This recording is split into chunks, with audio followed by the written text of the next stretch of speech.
कैलास गोरंट्याल यांनी मुख्यमंत्र्यांकडे हात दाखवत एक कविता केलेली आहे। चढ़ता सूरज शाम को ढल जाएगा असं देखील कैलास गोरंट्याल म्हटलेलं आहे। वक्त की दरिया में तूफानों को आने दो, कौन कितना पानी में है पता चल जाएगा अशी कविता देखील त्यांनी मुख्यमंत्र्यांकडे हात दाखवत केलेली आहे। महाराष्ट्राचा अर्थसंकल्प अधिवेशन सुरू आहे। आजचा तिसरा दिवस आहे, पण या तिसऱ्या दिवशी अनेक टीका ज्या आहेत त्या महाराष्ट्राच्या सरकारवर होताना पाहायला मिळतात। आज विरोधकांकडून सुद्धा कापसाच्या दरासंदर्भात आंदोलन जे आहे ते पायऱ्यावर केलं गेलं होतं आणि या संदर्भात बोलण्यासाठी आपल्याचे सोबत काँग्रेसचे आमदार कैलास सर, तुम्ही आज पुन्हा एकदा आंदोलन करताना पाहायला मिळेल। वेळोवेळी आपण मुद्दे उपस्थित करतात, पण याकडे लक्ष दिलं जातंय का?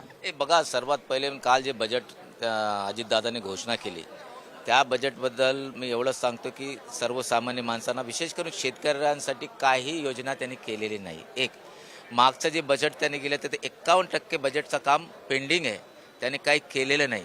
आता 10 तारखेनंतर आचारसंहिता लागणार लोकसभाचा, त्याच्यानंतर 15 दिवस विधानसभाचं लागणार। मग पैसे खर्चा कुठून करणार?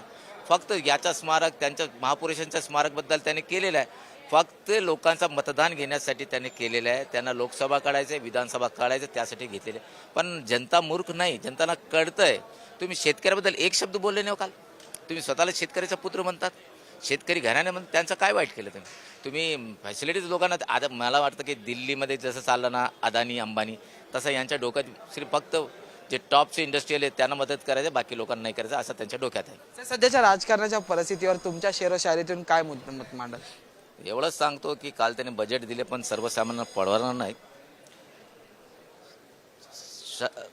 चढ़ता सूरज शाम को ढल जाएगा, चढ़ता सूरज शाम को ढल जाएगा कि बुझे हुआ चिराग फिर से जल जाएगा।